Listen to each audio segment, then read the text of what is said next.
علیکم، میں ہوں ذریعہ اسلم اور آپ دیکھ رہے ہیں ذریعہ اسلم آفیشیل۔ آزاد کشمیر کے سیاسی منظرنامے سے ایک عام ترین خبر سامنے آئی ہے۔ جموں کشمیر جوائنٹ عوامی ایکشن کمیٹی ڈڈیال کی جانب سے ایک جامع اعلامیہ جاری کیا گیا ہے، جس میں آئندہ انتخابات اور دیگر اہم عوامی مسائل پر کمیٹی کا باقاعدہ موقف پیش کیا گیا ہے۔ عوامی ایکشن کمیٹی کے مرتب کردہ اس اعلامیے کے مطابق کمیٹی نے واضح کیا ہے کہ شفاف اور منصفانہ انتخابات کے انعقاد کے لیے جامع اصلاحات کی تجاویز متعلقہ حکام کو پیش کر دی گئی ہیں۔ اعلامیے میں اس تشویش کا اظہار کیا گیا ہے کہ جب تک مہاجرین کی 12 متنازع اور غیر آئینی نشستوں کا مسئلہ حل نہیں ہوتا، تب تک انتخابات کا انعقاد ناقابل قبول ہوگا۔ مطالبہ کیا گیا ہے کہ ان نشستوں کا خاتمہ الیکشن سے قبل یقینی بنایا جائے اور اشرفیہ کو حاصل تمام غیر ضروری امورات ختم کی جائیں۔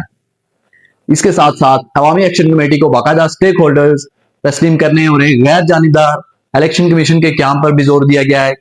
کمیٹی نے اپنے اعلامیے میں یہ بھی واضح کیا ہے کہ تحفظات کے باوجود مانیٹرنگ اینڈ امپلیمنٹیشن کمیٹی کے ساتھ مذاکرات کا سلسلہ جاری رکھا جائے۔ تاہم ان طالبات پر عمل درآمد کے لیے 31 مئی تک کی ڈیڈ لائن مقرر کی گئی ہے۔ اعلامیے کے مطابق اگر مقررہ تاریخ تک چارٹر اور ڈیمانڈ پر عمل نہ ہوا تو 9 جون کو مظفرآباد اسمبلی کی جانب لانگ مارچ اور دھرنا دیا جائے گا، جبکہ غیر معینہ مدت کے لیے پائے جام ہڑتال کی کال بھی دی جا سکتی ہے۔ اسی تناظر میں کمیٹی نے عوام سے اپیل کی ہے کہ وہ ممکنہ تحریک کے پیش نظر 1 ماہ کا راشن ذخیرہ کر لیں اور وارڈ کی سطح پر کمیٹیوں کو متحرک کیا جائے۔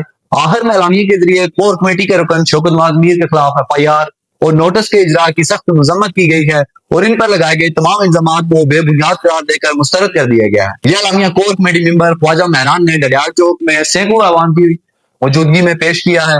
ناظرین، یہ تھی اس اعلامیے کی عام تفصیلات۔ اس صورتحال پر آپ کی کیا رائے ہے؟ کمنٹ سیکشن میں ہمیں ضرور بتائیں۔